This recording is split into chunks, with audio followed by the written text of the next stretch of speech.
Amici di mentisommerse.it, siamo nel cuore del Rione Sanità, in uno dei luoghi simbolo di questo quartiere di Napoli, la Basilica di Santa Maria della Sanità, e stiamo per incontrare Vincenzo Antonucci, che ha interpretato Manuel in Piedone, uno sbirro a Napoli, e che presto vedremo nella serie Come un padre, dedicato alla storia di Don Antonio Loffredo. Se non ci conoscessimo, sono Corrado Parlati e ti do il mio più caloroso benvenuto su mentisommerse.it.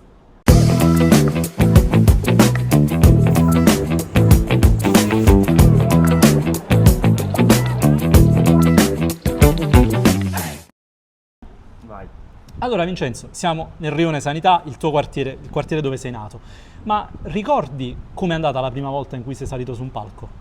Certo, allora, principalmente ho iniziato a fare le prime messe in scena a scuola, ma il ricordo più bello che ho come primo spettacolo, insomma, che ho fatto è quando arrivò questa ragazza che si chiama Manuela a chiedere una sorta di favore a Don Antonio, chiedendo i ragazzi che frequentavano appunto il chiostro, il catechismo, questi corsi appunto religiosi, per fare un piccolo spettacolo che raccontava della rivoluzione di Napoli, le 4 giornate di Napoli, che poi lei avrebbe portato alla sua tesi di laurea. E quindi noi andiamo per la prima volta in questa chiesa dell'Immacolata San Vincenzo, che appunto diventa poi in quel periodo un piccolo teatro, e facciamo lì il nostro primo spettacolo.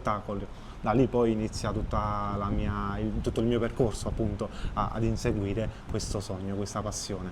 Se dovessi consegnarmi 3 istantanee di questo tuo percorso artistico, quale sceglieresti e perché? Allora, la prima appunto è questo spettacolo che ho fatto con questa ragazza che si chiamava Manuela. La seconda, ci metterei lo spettacolo La paranza dei bambini.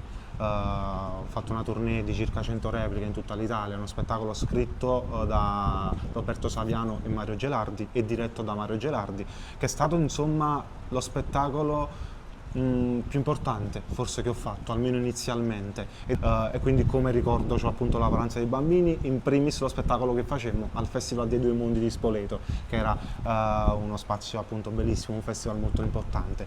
Il terzo ricordo invece è La Santa Piccola, che è il film più importante che ho fatto, sono il protagonista del film e sono stato a Venezia, alla Mostra del Cinema di Venezia, la 71esima edizione, percorrere il red carpet, essere in quella sala nei panni di un ruolo da protagonista. È come se avessi visto proprio con i miei occhi quello che c'è di grande dietro questo sogno per la prima volta, e quindi è il terzo ricordo più importante che ho.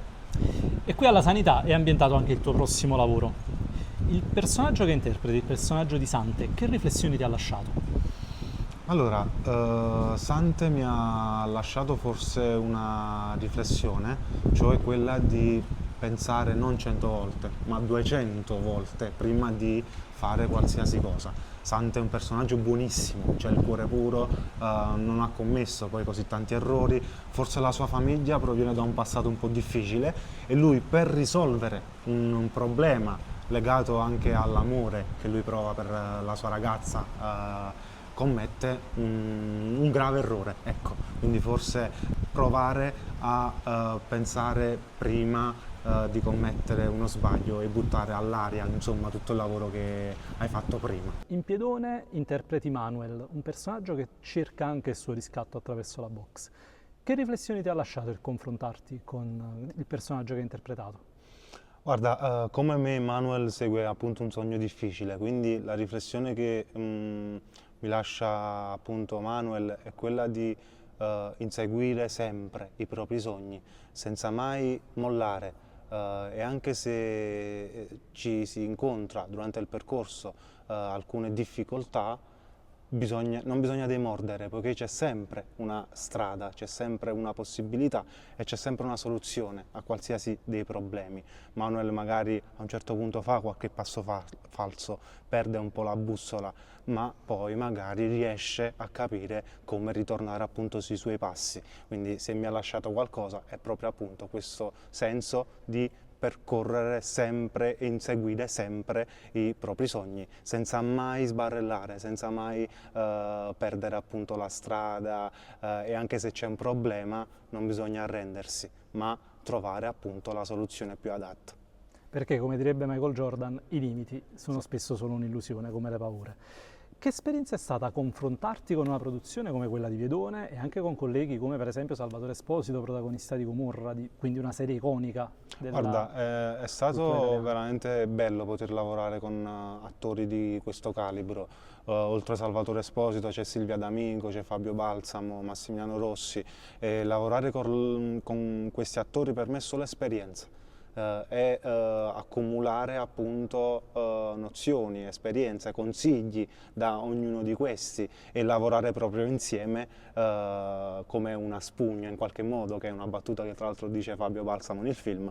Ho provato ad assorbire tutto quello che potevo da Salvatore, da Silvia, da Alessio, Maria Federici, il regista appunto della serie, ma tutta la produzione comunque era in un ambiente molto professionale, quindi mi ha lasciato appunto tanto, mi ha lasciato l'importanza di lavorare in ambienti molto prestigiosi, molto appunto professionali, come si dice.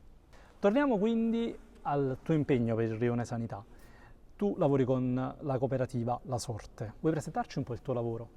Allora, Anzi, il vostro lavoro. sì, la cooperativa La Sorte è una cooperativa che nasce appunto all'inizio del 2024, quindi quest'anno, e nasce proprio con l'unione di tante realtà nate in questi anni nel quartiere. Quindi ci uniamo alcuni ragazzi che lavoravano con la cooperativa La Paranza, che è la prima cooperativa che nasce qui nel quartiere, altri come me che frequentavano il teatro Sanità, altri che invece suonavano nell'orchestra Sanità Ensemble, e decidiamo appunto di unire le nostre forze, poiché noi sosteniamo che insieme si riesce appunto a combattere qualsiasi cosa. Quindi uniamo le nostre forze per rivalorizzare il Rione Sanità e creare in primis opportunità di lavoro. Abbiamo riaperto 2 chiese che erano abbandonate da oltre 40 anni, la chiesa di Santa Sprena Crociferi, che adesso ospita lo Iago Museum, e la chiesa di Santa Maria Maddalena ai Cristallini, che al momento è stata riaperta grazie ad un'opera d'arte contemporanea. Sono dei murales